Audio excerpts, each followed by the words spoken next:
Thank you, Governor. I want to thank Mayor Bronin, a tireless worker for the capital city, and who has been an incredible partner in every endeavor that we've undertaken down in D.C., and Social Security is no exception. And to have the Lieutenant Governor here, a champion in her own right, at so many levels for working families all across the state of Connecticut, and to be here with Amy and Jillian and Saud as well. Thank you for taking time from your schedules to be here. And I feel like I'm preaching to the choir. But remember, as the Sisters of Notre Dame would say, it's the choir that leads the singing. And we have a lot to sing about, and we were proud to introduce last week in Congress Social Security 2100, a sacred trust. Now, Senator Blumenthal and I have been working on this for more than a decade, and you'll see they're on cue bringing up what we've done for every member of Congress and every person in the Senate. What we remind them is how many Social Security recipients they have in their district, how much money that brings in on a monthly basis, and how much money comes into the state on a monthly basis.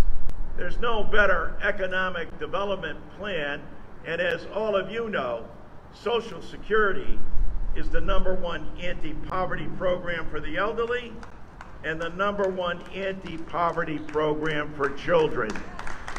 Not to mention the disability program that more veterans rely on than the VA. So we're pleased to be here, and it's amazing to me when you think of how many people still continue to believe that Social Security won't be there for them. Well, that's why we're here today. The people's skepticism has been validated by Congress's inaction.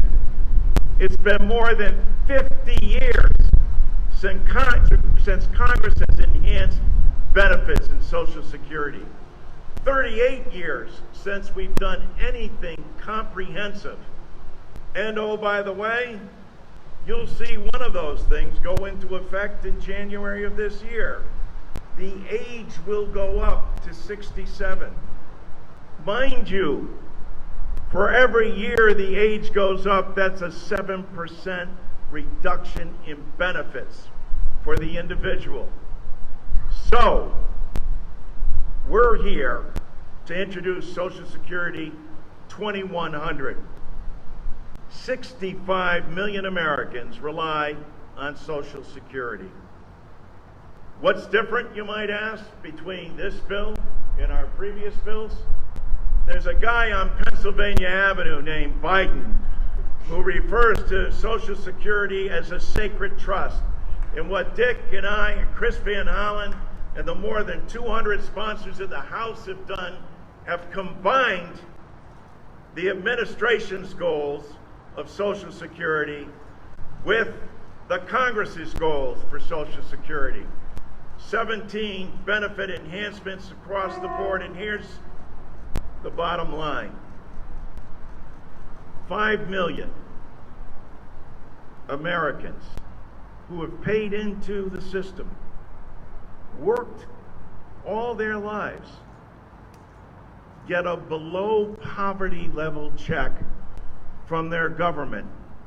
The wealthiest nation in the world, who came up with the #1 insurance program in the country, and people who have bought into it, worked all their lives, get a below poverty level check. Who are those people? They're primarily women, and women of color specifically. This cannot stand. The urgency is now. 10,000 baby boomers a day become eligible. Millennials need this program more than baby boomers. And we cannot stand idle as 5 million of our fellow citizens get below poverty level checks for a system they paid into. This is no entitlement. This is an earned benefit. Something now that teachers and municipal employees under our bill will be able to receive because we will repeal WEP and GPO in this bill.